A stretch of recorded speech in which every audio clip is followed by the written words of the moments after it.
হযরত কত সুন্দর করে বলেছেন, আলা হযরত ইমাম আহমদ রাজা ফাজলে বেরলভী কত সুন্দর করে বলেছেন, আরশ কে মসনদ रिफात रसूलुल्लाह की देखनी है हशर में, देखनी है हशर में इज्जत रसूलुल्लाह की सलाम या रसूल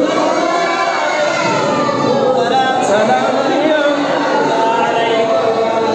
প্রিয় হাজিরিন, তাইলে রসুলের প্রশংসা, আল্লাহর প্রশংসা যেখানে পাশাপাশি রসুলের প্রশংসা আছে না নাই?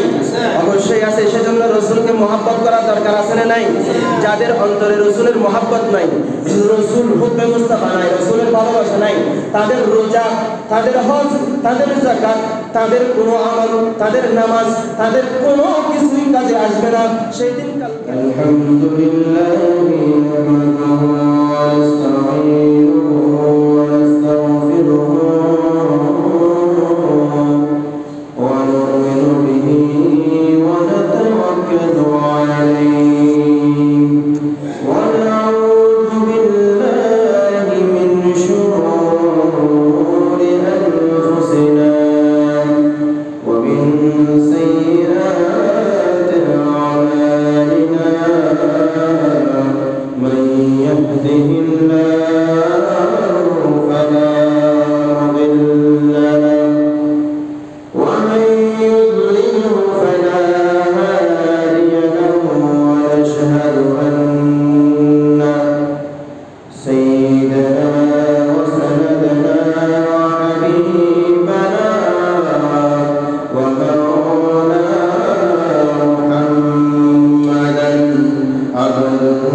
من قبلكم لعلكم تتقون وقال رسول الله صلى الله تعالى عليه وسلم كل عمل ابن آدم له إلا الصيام فإنه لي وأنا أجزي به صدق الله العظيم وصدق رسوله النبي الحبيب الكريم উপস্থিত সম্মানিত মুসল্লিয়ানে কেরাম, মাইকের আওয়াজ যতটুকু যাচ্ছে আমার পর্দানশীল মা বোনেরা, সবাইকে আজকের পবিত্র রমজানুল মুবারকের প্রথম জুমার পক্ষ থেকে জানাই আন্তরিক মুবারকবাদ এবং আমার সালাম। আসসালামু আলাইকুম ওয়া রাহমাতুল্লাহি ওয়া বারাকাতুহু। ওয়া আলাইকুম আসসালাম ওয়া রাহমাতুল্লাহি ওয়া বারাকাতুহু। সম্মানিত মুসল্লিয়ানে কেরাম, আমরা পবিত্র রমজান মাসের মধ্যে, বরকতের মাসের মধ্যে, রহমতের মাসের মধ্যে, নাজাতের মাসের মধ্যে, মাগফিরাতের মাসের মধ্যে আমরা পদার্পণ করেছি, বলি আলহামদুলিল্লাহ। আজকে পবিত্র রমজানুল মুবারকের প্রথম জুমা। এই জুমার নামাজের মধ্যে, আজকের এই মসজিদের মধ্যে জুমার নামাজ পড়ার জন্য যে মহান রব্বুল আলামিন আমাদেরকে আসার বসার তৌফিক দান করেছেন, আমাদেরকে বরকতময় হায়াত দিয়ে বাঁচিয়ে রেখেছেন, সেই মহা মালিকের দরবারে একবার শুকরিয়া জ্ঞাপন করি, বলি আলহামদুলিল্লাহ। সাথে সাথে সেই রাসূল করিম সরকার দো জাহান উম্মতের কান্ডারি নবী সকলে বলি সাল্লাল্লাহু আলাইহি ওয়াসাল্লামের রমজান মুবারকের মধ্যে অসংখ্য অগণিত দুরূদ সালাম পেশ করছি, যিনি না হলে পৃথিবীর কুল কায়নাত কিছু সৃষ্টি আল্লাহ পাক রব্বুল আলামিন করত না। দুনিয়া নামক যে জিনিসটা আমরা উপভোগ করছি, সেটা কোনো একটা বাড়ি বানাও আল্লাহ পাক রব্বুল আলামিন সৃষ্টি করত না। সেই মহান মুক্তির দিশারি রহমাতুল লিল আলামিনের রওজা মুবারকে পৌঁছায় একটি দুরূদ সালাম বলি সাল্লাল্লাহু আলাইহি ওয়াসাল্লাম। সকলে আমার সাথে পড়ি আসসালাতু ওয়াসসালামু আলাইকা ইয়া রাসূলুল্লাহ, আসসালাতু ওয়াসসালামু আলাইকা ইয়া হাবিবাল্লাহ, আসসালাতু ওয়াসসালামু আলাইকা ইয়া রাহমাতাল লিল আলামিন। আমার রাসূল মদিনা শরীফ থেকে উম্মতের দুরূদ শুনতে পায় কি পায় না? অবশ্যই পায়। সেজন্য অন্তরের গভীর থেকে কোনো উম্মত যদি রাসূলের দুরূদ পাঠ করে, আল্লাহ পাক রব্বুল আলামিন বলেন, পৃথিবীর বুকের মধ্যে আমি সেই দুরূদখানা আসমানের নিচে জমিনের উপর অন্যান্য আমলের চেয়ে অতি দ্রুত কবুল করে নিয়ে বলে তেমন কোন আমল আল্লাহ পাক রব্বুল আলামিন গ্যারান্টি দেয় নাই, যেভাবে দুরূদ শরীফের উপর গ্যারান্টি দিয়েছেন। বলি না সুবহানাল্লাহ। আপনারা আরো জানলে খুশি হবেন, আল্লাহ বলতেছেন, বান্দা আমি নামাজ পড়ি না, তোমাদেরকে পড়তে বলেছি। বান্দা আমি ইবাদত কারো করি না, তোমাদেরকে আমার ইবাদত করার জন্য বলেছি। আমি কারো গোলামি করি না, আমার গোলামি সবাইকে করতে হবে, সেটার জন্য আমি বলে দিয়েছি। কিন্তু জানো বান্দা, আমি একটা কাজ করি, আমি দুনিয়ার কোনো কাজ করি না। তোমরা সবাই দুনিয়াতে কাজ করো, কিন্তু আমি আল্লাহ পাক রব্বুল আলামিন আরশ আজিমের মধ্যে বসে বসে একটা কাজ করি, সেটা হচ্ছে ইন্নাল্লাহা ওয়া মালাইকাতাহু ইউসাল্লুনা আলান নবী সুবহানাল্লাহ। আল্লাহ পাক রব্বুল আলামিন বলেন, পৃথিবীর বুকের মধ্যে কোন আমল এমন ভাবে আমি কবুল করি নাই, যেভাবে রাসূলের উপর কেউ দুরূদ পড়লে আমি আল্লাহ অতি দ্রুতভাবে কবুল করে নিই। সেটা হচ্ছে দুরূদ শরীফ, রাসূলের উপর দুরূদ পাঠ করা। আর এই দুরূদ শরীফ শুধু তোমাদেরকে পড়তে বলেছি তা নয়, তোমরা পড়বা তা নয়, আমি আল্লাহ পাক রব্বুল আলামিন আরশ আজিমের মধ্যে বসে বসে আমি ওই নবীর উপর আমিও দুরূদ পড়ি। শুধু তাই নয়, আমি একা দুরূদ পড়ি না, ওয়া মালাইকাতাহু সমস্ত ফেরেশতাদেরকে নিয়ে মজলিস সাজিয়ে আমি রাসূলের উপর মদিনাওয়ালার উপর পাঠ করি। সুবহানাল্লাহ। দুরূদের ফজিলত আছে না নাই? আল্লাহ নামাজ পড়ে না। আল্লাহ নামাজ পড়ে না। আল্লাহ কোনো ইবাদতের দরকার আছে? আল্লাহ আল্লাহ আহার করে ভাত খাওয়ার প্রয়োজন আছে? কোনো হাজতের প্রয়োজন আছে?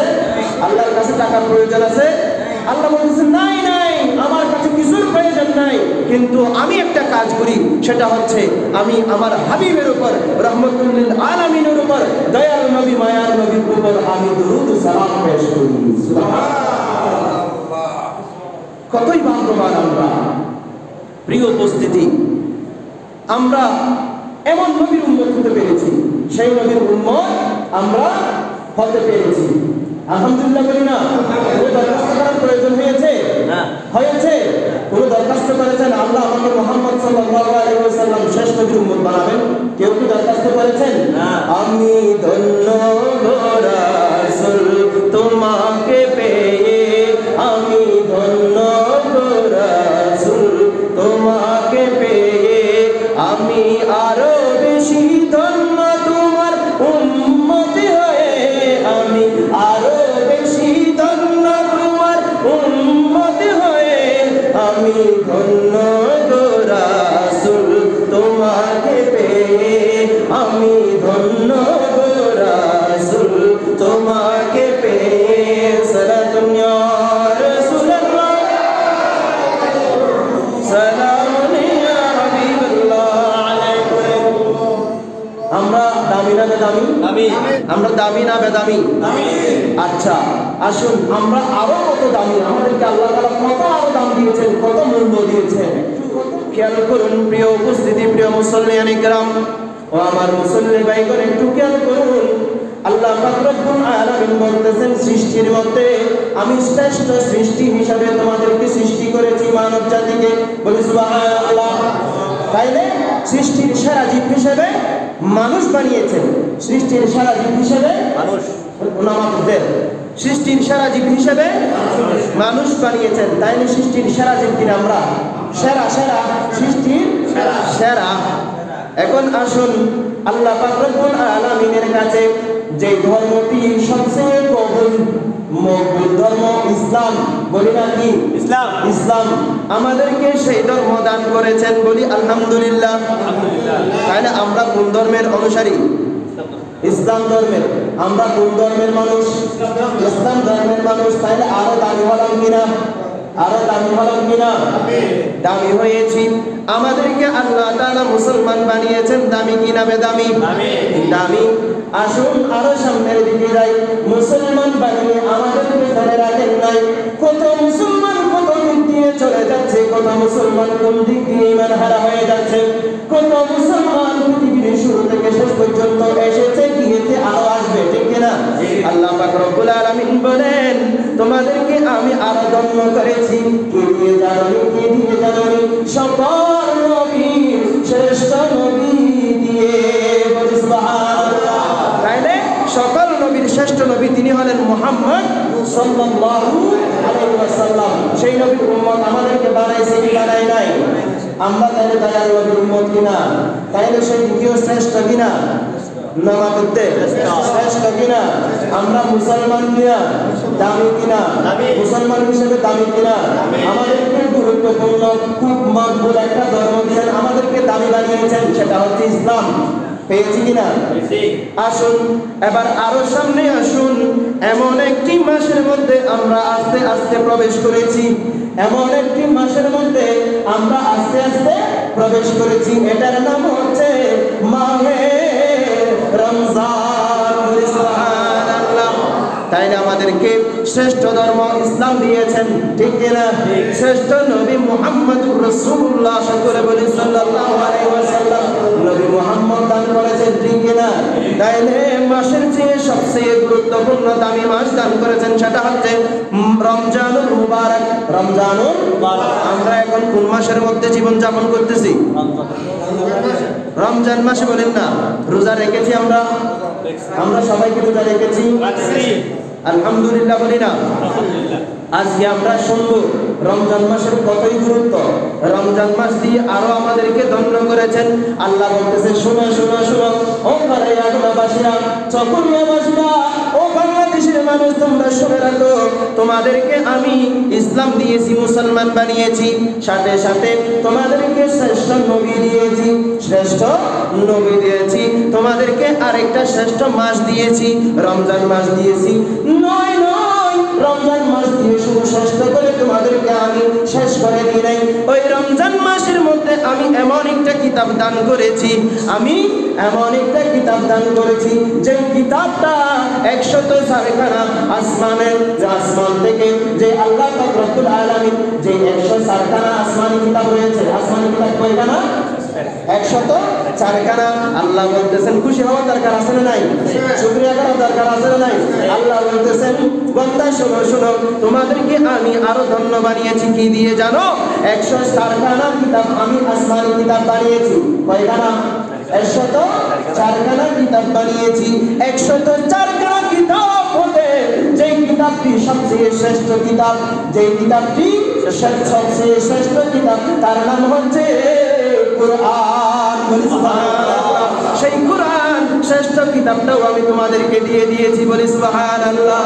আল্লাহ পাক রব্বুল আলামিন কিতাবের মধ্যে, কুরআন কারীমের মধ্যে বর্ণনা করেন, বিসমিল্লাহির রহমানির রহিম, শাহরু রমাদানাল্লাযী উনজিলা ফীহিল কুরআনু হুদাল লিন-নাসি ওয়া বায়্যিনাতিন মিনাল হুদা ওয়াল ফুরকান। আমি এমন একটা মাস তোমাদেরকে দান করেছি যার নাম রমজানুল মুবারক। আবার ওই রমজানুল মুবারকের মধ্যে এমন একটি কিতাব দান করেছি যার নাম কুরআন। তাহলে এই কুরআন দিয়ে তোমরা কি করবা জানো নি? শ্রেষ্ঠ নবীর ও শ্রেষ্ঠ নবী পেয়েছো, শ্রেষ্ঠ নবীর উম্মত পেয়েছো, শ্রেষ্ঠ ধর্ম ইসলাম পেয়েছো, শ্রেষ্ঠ একটি মাস, 12 মাসের মধ্যে সবচেয়ে শ্রেষ্ঠ মাস, দামি মাস, গুরুত্বপূর্ণ মাস মাহে রমজানুল মুবারক পেয়েছো। ওই রমজানুল মুবারকের মধ্যে আমি কুরআনকে নাযিল করে দিয়েছি তোমাদের জন্য, বলি সুবহানাল্লাহ।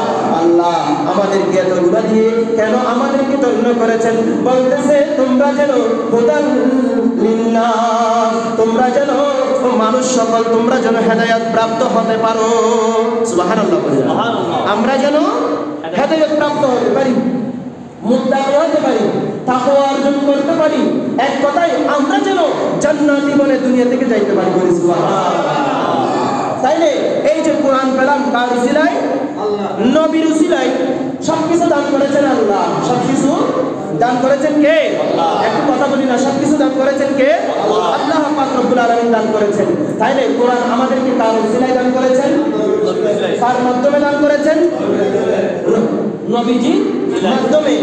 লৌহে মাহফুজের মধ্যে যে কোরআন সংরক্ষিত ছিল, যেই কোরআন লৌহে মাহফুজের মধ্যে সংরক্ষিত ছিল, ওই কোরআনকে আল্লাহ পাক রব্বুল আলামিন এই রমজান মাসের মধ্যে জিবরাইল আমিন আলাইহিস সালাতু ওয়াস সালামের মাধ্যমে এই রমজান মাসের মধ্যে আমাদের নবী, আপনাদের নবী, নবীদের নবী, সকলের নবী, নবীদেরও নবী, যিনি সারা দুনিয়ার নবী, রাহমাতুল লিল আলামিন মুহাম্মদুর রাসূলুল্লাহ সকলে বলি সাল্লাল্লাহু আলাইহি ওয়াসাল্লামের কাছে পাঠিয়েছেন, বলি সুবহানাল্লাহ। তাহলে কোরআন পেয়েছি কার উসিলায়?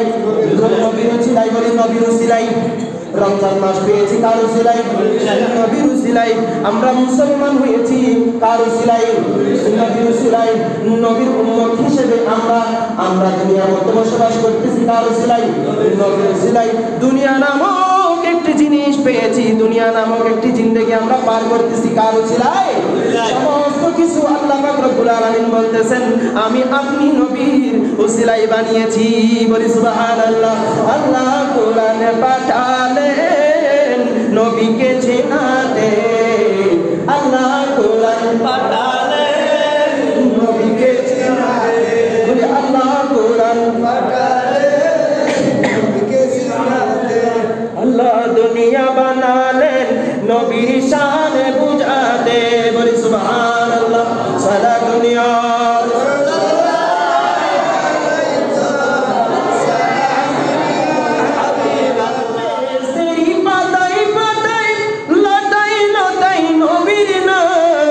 আর সম আল্লাহ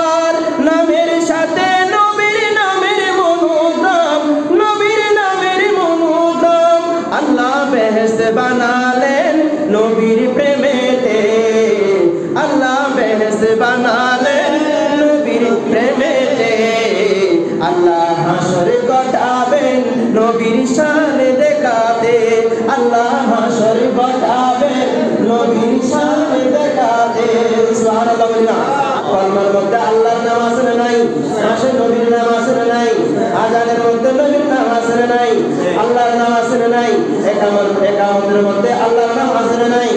নবীর নাম আছে না নাই? অবশ্যই আছে।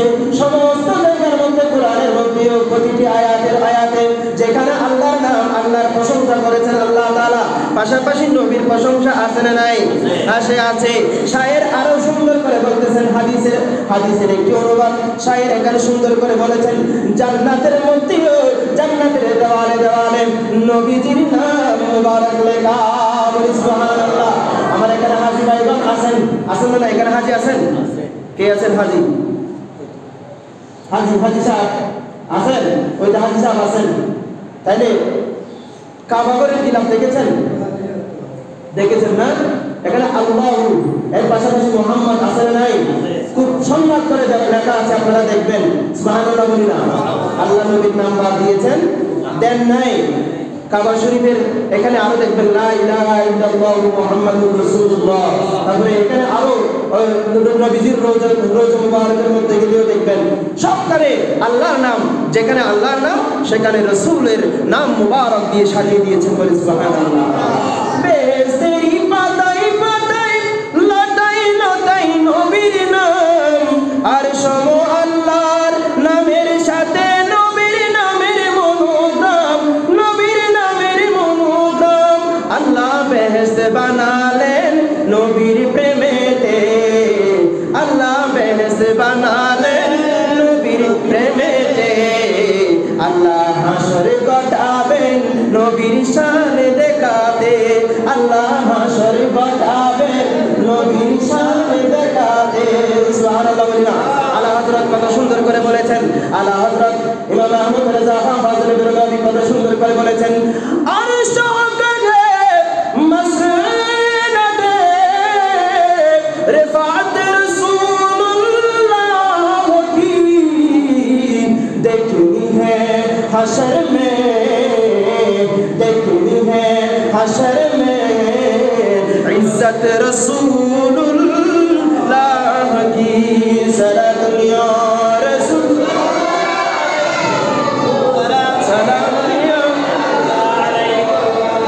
প্রিয় হাজিরিন, তাইলে রসুলের প্রশংসা, আল্লাহর প্রশংসা যেখানে পাশাপাশি রসুলের প্রশংসা আছে না নাই? অবশ্যই আছে। সেজন্য রসুলকে মহাব্বত করা দরকার আছে না নাই?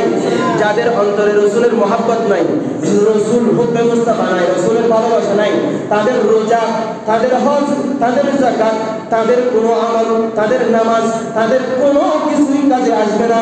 সেই দিন কাল কিয়ামতের মধ্যে আপনি সেটা চিনতে পারবেন, বুঝতে পারবেন, যদিও দুনিয়ার মধ্যে না বুঝেন। সেজন্য ইমানের মূল হচ্ছে আমার রসুল। সুবহানাল্লাহ। ইমানের মূল হচ্ছে কি? রসুল। কেন রসুল? হুজুর এরকম কেন বলছেন? ইমানের মূল রসুল কেন হবে? ইমান দেওয়ালা আল্লাহ, ঠিক কিনা? ইমান দেওয়ালা কে? আল্লাহ। আপনাকে হেদায়েত দান করবেন কে? আল্লাহ। তো আপনি রসুল কেন বললেন? রসুল বলার কারণ হচ্ছে আপনি যখন কোনো নতুন ইমান নবায়ন করবেন, অথবা কোনো একজন হিন্দু আপনার মুসলমান হবে, অথবা মুসলমানের ঘরে যদি কোনো একজন নবজাতক শিশু জন্মগ্রহণ করে, লা ইলাহা ইল্লাল্লাহর পাশাপাশি মুহাম্মদুর রাসূলুল্লাহ সাল্লাল্লাহু আলাইহি ওয়াসাল্লাম কেউ যদি না বলে, মুসলমান দাবি করা যাবে না। কোন একজন নবজাতক শিশু মুসলমানের ঘরে জন্মগ্রহণ করেছেন, আশহাদু আল্লা ইলাহা ইল্লাল্লাহ, এরপরে আশহাদু আন্না মুহাম্মাদার রাসূলুল্লাহ বলতে হবে কি হবে না? আশহাদু আল্লা ইলাহা ইল্লাল্লাহর পরে কেউ যদি মুসলমান দাবি করে মুহাম্মদুর রাসূলুল্লাহ না বলে, আশহাদু আন্না মুহাম্মাদুর রাসূলুল্লাহ, অর্থ হচ্ছে ও নবজাতক শিশু, আজকে তুমি জন্মগ্রহণ করেছো, এখনো তুমি মুসলমান হও নাই। তোমাকে আমি শিখিয়ে দিচ্ছি আজানের কলমাই, আজানের বাক্য শুনিয়ে তোমাকে আমি আজকে শিখিয়ে দিচ্ছি আশহাদু আল্লা ইলাহা ইল্লাল্লাহ, সাক্ষ্য দাও লা ইলাহা ইল্লাল্লাহ, আল্লাহ একজন, আশহাদু আন্না মুহাম্মাদার রাসূলুল্লাহ, এবং সাক্ষ্য দাও রাসূলুল্লাহ সাল্লাল্লাহু আলাইহি ওয়াসাল্লাম আল্লাহর রাসূল এবং আল্লাহর বান্দা। সুবহানাল্লাহ। তাহলে রাসূলের সাক্ষী দিতে হবে কি হবে না? রাসূলের সাক্ষী যতক্ষণ পর্যন্ত আপনি দেন নাই, লা ইলাহা ইল্লাল্লাহ, লা ইলাহা ইল্লাল্লাহ, এটা যদি আপনি 10,000 বার 50,000 বার আজ থেকে কিয়ামত পর্যন্ত কোনো একটা হিন্দুকে বলতে বলেন, সে বলতেই থাকতে পারবে, তার ঈমান আসবে না, তার ঈমান আসবে না, তার ঈমান পরিপূর্ণ হবে না। তাহলে রসুলের প্রেম, রসুলের মহব্বত, ভালোবাসা সবার উপরে কিনা? বুঝতে কি পেরেছেন?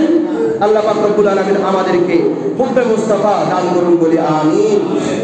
প্রিয় উপস্থিতি, বলছিলাম এই রমজান মাস থেকে আমার এই আলোচনাটা গিয়েছিল। কেন? রমজান মাস পেয়েছি রসুলের উসিলায়। এই রমজান মাসকে আল্লাহ পাক রব্বুল আলামিন আরো ধন্য করেছেন আমাদেরকে এই রমজান মাসের মধ্যে কোরআন নাযিল করে। বলি না সুবহানাল্লাহ। রমজান কোন মাসের মধ্যে কোরআন নাযিল হয়েছে? কেউ যদি প্রশ্ন করে, উত্তর রমজান মাসে। কখন? রমজান মাসে। তো রমজান মাসের কখন? কোরআন দিয়ে দলিল দেন না, বলেন বিসমিল্লাহির রহমানির রহিম। বলেন বিসমিল্লাহির রহমানির রহিম। ইন্না আনজালনাহু ফি লাইলাতিল কদর। সুবহানাল্লাহ বলুন না। বলুন তো আপনারাই দিয়ে দিয়েছেন। এরকম একটা সূরা কোরআনের মধ্যে আছে না? অবশ্যই আছে। আল্লাহ বলতেছেন আমি লাইলাতুল কদরে আমি এই কোরআনকে নাযিল করেছি। ফুকাহায়ে কেরাম বলেন অধিক মত হচ্ছে 27শে রমজান। আর যেটা মতানৈক্য আছে সেটা হচ্ছে রমজান মাসের শেষ 10 দিনের বেজোড়া রাত। সুবহানাল্লাহ। তাইলে 21শে রমজান, 23শে রমজান, 25শে রমজান, 27শে রমজান, 29শে রমজানের রাতে আমরা এই কদরকে কি করব? তালাশ করব। বেশি মত যেহেতু 27শে রমজানের মধ্যে, আমরা 27শে রমজানকে বেশি গুরুত্ব দেব ইনশাআল্লাহ। হাদিসের মধ্যে ইরশাদ এসেছে, আল্লাহ বলেন ফাইন্নাহু লি। রমজান আমার জন্য। রমজান কার জন্য? রোজা হচ্ছে আমার জন্য। রমজান মাস আমার মাস। ওয়া আনা আজজি বিহি। সুবহানাল্লাহ। এর প্রতিদান আমি আল্লাহ কাল কিয়ামতের ময়দানে নিজ হাতে তোমাদেরকে বন্টন করব। বলি না সুবহানাল্লাহ। আল্লাহ পাক রব্বুল আলামিন কত সুন্দর করে বান্দাদেরকে আমল করার সুযোগ দিয়েছেন। আল্লাহ বান্দাদেরকে তাকওয়া অর্জন করার সুযোগ দিয়েছেন এই রমজান মাস দিয়ে। যদি কেউ কোরআনের মধ্যে দুই ধরনের মানুষকে রোজা হালকা করে দিয়েছেন। দুই ধরনের মানুষকে। এক ধরনের, আমি গত সপ্তাহে বলেছিলাম, এক ধরনের মানুষ হচ্ছে যদি সে সফরে থাকে, সফরে থাকে আর সফরটা যদি কষ্টদায়ক হয়, সফরটা যদি বিদায়ক হয়, কষ্টদায়ক হয়। যদি সফরে থাকেন, সফরে যাচ্ছেন, আপনার জন্য যদি সেই সফরটা কষ্টদায়ক না হয়, আপনার কাছে মনে হচ্ছে আপনি রোজা রাখতে পারবেন, তা আপনাকে রোজা থাকাটাই কি উত্তম। রোজা থাকাটাই উত্তম। হ্যাঁ হুজুর, আমি যদি পথের মধ্যে যদি আমার কোনো সমস্যা হয়ে যায়, হ্যাঁ আপনার জন্য সেই মশলাটাও ফুকাহায়ে কেরামগণ বলেছেন, আপনি তৎক্ষণাৎ রোজা ভেঙে দিতে পারবেন। আর রোজা ভাঙলে আপনাকে অধিক রোজা অন্য সময় রাখতে হবে না। অন্য মাসের মধ্যে ঠিক আপনি যে রোজাটা ভেঙেছেন অথবা যে রোজাটা সফরের কারণে, অসুস্থতার কারণে আপনি যে রোজাটা রাখেন না, সেই রোজাটা অন্যান্য মাসের মধ্যে, বাকি 11 মাসের মধ্যে আপনি রেখে দিলে আপনার কি হয়ে যাবে? ইদ্দত পূরণ হয়ে যাবে। আর আপনাকে আরো সুযোগ করে দিয়েছেন, বলেছে হুজুর আমি তো রমজান মাসের মধ্যে যে অসুস্থ হয়েছিলাম, সেই অসুস্থ এখনো সুস্থ হয় নাই, এখনো পর্যন্ত আমি রোজা রাখার সম্বল রাখি না, আমার কাছে অন্যান্য কারণে আমার রোজা রাখার সম্ভব হচ্ছে না। তাইলে আল্লাহ পাক রব্বুল আলামিন বলতেছেন, তোমার পার্শ্ববর্তী কোনো একজন মিসকিনকে তুমি ডেকে এনে পেট ভরে তার সন্তুষ্ট করে তাকে তুমি আহার দান করো, তাকে খাবার খাওয়াইয়া দাও, তাহলে তোমার সেই রোজার ইদ্দত পূরণ হয়ে যাবে। বলি সুবহানাল্লাহ। ইসলাম কি কঠিন? ইসলাম কি কঠিন? কোনো কঠিন নাই। ইসলাম এমন সহজ, আল্লাহ পাক রব্বুল আলামিন এমন সহজ করে দিয়েছে যা বলার মতো নয়, যদি আমরা চিন্তা করি। তাহলে বলেছিলাম, এবার আসুন, যদি ইচ্ছাকৃতভাবে কেউ রোজা ছেড়ে দেয়, রোজা ভঙ্গ করে, আর রাসূলুল্লাহ সাল্লাল্লাহু আলাইহি ওয়াসাল্লাম হাদিস শরীফের মধ্যে ইরশাদ করেন, وعن أبي هريرة قال قال رسول الله صلى الله تعالى عليه وسلم من أفطر يوما من رمضان من غير رخصة ولا مرض لم يقض عنه صوم الدهر كله وإن صامه। রাসূল ইরশাদ করেছেন, যে ব্যক্তি রমজানের একদিনের রোজা, রমজানের যে কোনো একদিনের রোজা ইচ্ছাকৃতভাবে একটি রোজা ছেড়ে দিল, একটি রোজা সে ছেড়ে দিল, ইচ্ছাকৃতভাবে রোজা রাখে নাই, সে চাইলে রোজা রাখতে পারত, ওই একটি রোজা ছেড়ে দিল, ওই রোজাটার বদৌলতে সে যদি সারা জিন্দেগি ভর রোজা পালন করে আর ওই একটি রমজান মাসের রোজা ছেড়ে দিয়েছে, ওই একটি রোজার মতো সওয়াব তার আমলনামায় পূরণ হবে না। সারা জিন্দেগি ভর ইচ্ছাকৃতভাবে যদি একটি রোজা ছেড়ে দেন, রাসূল বলতেছেন আপনি যদি আপনার সারা জীবন ভর ওই রোজার বদৌলতে যদি আপনি সারা জীবন ভর রোজা রাখেন, তাও ওই রোজার সমান হবে না। তাহলে রোজা ছাড়তে পারবেন? আমরা কি রোজা ছাড়বো? রোজা ছাড়বো নাকি রোজা ধরবো? রোজা ছাড়বো না রোজা ধরবো? আল্লাহ পাক রব্বুল আলামিন আমাদেরকে তৌফিক দান করুন বলি আমিন। রমজানের রোজা রাখলে, রমজানের মধ্যে ভালো আমল করলে আল্লাহ তাআলা আমাদেরকে নেকি দিবেন, ঠিক কি না? আমরা জানি কি না? রোজা রেখেছি নেকির উসিলায় না, সওয়াবের উসিলায় না, আমলনামা বাড়ি করার, আমলনামার পাল্লা বাড়ি করার উসিলায় না। আল্লাহ রাসূল কিভাবে কত সুন্দর করে বলতেছেন দেখেন। ওয়া আন সালমান আল ফারসি قال خطبنا رسول الله صلى الله تعالى عليه وسلم في آخر يوم شعبان فقال يا أيها الناس أظلكم شهر عظيم شهر مبارك شهر فيه ليلة خير من ألف شهر جعل الله صيامه فريضة وقيام ليله تطوعا من تقرب فيه بخصلة من الخير كان كمن أدى فريضة فيما سواه جربر سبحان الله على رسول অন্যতম সাহাবী হযরত সালমান ফারসি রাদিয়াল্লাহু তাআলা আনহু তিনি ইরশাদ করেন রাসূলুল্লাহ সাল্লাল্লাহু আলাইহি ওয়াসাল্লাম বলেছেন, হযরত সালমান ফারসি বলেন যখন শাবান মাসের শেষ হলো, শাবান মাসের দিন শেষ হলো, রমজান মাস প্রবেশ করবে, এমত অবস্থায় আল্লাহ রাসূল সাল্লাল্লাহু আলাইহি ওয়াসাল্লাম সাহাবীদের মজলিসের মধ্যে দাঁড়িয়ে আল্লাহ রাসূল সাল্লাল্লাহু আলাইহি ওয়াসাল্লাম বলতেছেন শাবান মাস চলে যাচ্ছে, ও সাহাবায়ে কেরামগণরা, শাবান মাস আমাদের কাছ থেকে বিদায় নিয়ে যাচ্ছে, শোনো শোনো শোনো বা কান পেতে শোনো, তোমাদের মাঝে এমন একটি মাস আগমন করতেছে যার নাম মাহে রমজান, যার নাম মাহে রমজান, যেটি এমন মাস শাহরুন আজিমুন, সম্মানিত মাস, শাহরুন মুবারাকুন, যেটি পবিত্র মাস, এটি এমন পবিত্র, এই পবিত্র মাসটি মানুষকে এমন ভাবে পবিত্র করে, বর্ষাকালে প্রবল বৃষ্টির কারণে আমাদের সলিউশন করা যে রুটগুলো রয়েছে, ফিস রুট বলি যে আমরা, ফিস রুটের মধ্যে যদি বৃষ্টি পড়ে অথবা গয়ের ছাদের মধ্যে যদি বৃষ্টি পড়ে, একটা ময়লাও দেখা যায় না, পরিষ্কার হয়ে যায়, একদম একদম ক্লিন পরিষ্কার হয়ে যায়। আপনাকে দেখবেন বৃষ্টি পড়ার কারণে ওখানে যে ধুলাবালি ছিল সমস্ত কিছু ধুয়ে মুছে পড়ে গিয়েছে নিচে, ধুয়ে নালায় নর্দমায় পড়ে গিয়েছে, বলি সুবহানাল্লাহ। এই যে যেমন ভাবে বর্ষাকালে প্রখর বৃষ্টি হওয়ার কারণে তোমার রাস্তা থেকে, ঘরে বাড়ি থেকে, উঠান গাড়া থেকে তোমার ময়লা দূর হয়ে নালা নর্দমায় চলে যায়, রাস্তাঘাট পরিষ্কার হয়ে যায়, ঘরের ছাদ পরিষ্কার হয়ে যায়, ঠিক তেমনি ভাবে রমজান মাস আসার পরে, রোজা রাখার পরে, রোজার মধ্যে, রমজান মাসের মধ্যে ইবাদত করার পরে, ইবাদত করার কারণে আল্লাহ পাক রব্বুল আলামিন সমস্ত বান্দা যারা ইবাদত করেছে, রোজা রেখেছে তাকওয়া অর্জনের উদ্দেশ্যে, তাদের আমলনামা থেকে যেগুলা খারাপ আমল তারা করেছিল, ওই খারাপ আমলগুলা ঠিক রমজানের আমল দিয়ে আল্লাহ পাক রব্বুল আলামিন ধুয়ে পরিষ্কার করে দিবে, বলি সুবহানাল্লাহ। শাহরুন মুবারাকুন, এটি পবিত্র মাস, শাহরুন এটি এমন একটি মাস, ফিহি যাতে রয়েছে, লাইলাতুন এমন একটি রাত যেটি গুরুত্বপূর্ণ বরকতময় রাত, যেখানের মধ্যে, যেই রাতের মধ্যে আল্লাহ পাক রব্বুল আলামিন কুরআন নাযিল করেছেন, বলি সুবহানাল্লাহ।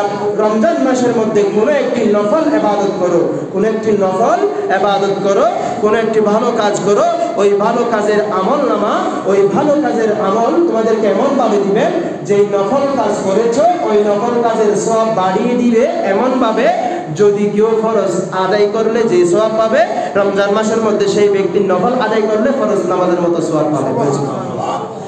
অন্যান্য মাসের মধ্যে ফরজ আদায় করলে যে সওয়াব পাবেন, রমজান মাসের মধ্যে নফল ইবাদত করলে ওই ফরজের সওয়াব নফল ইবাদতের মধ্যে পেয়ে যাবেন, বলি সুবহানাল্লাহ।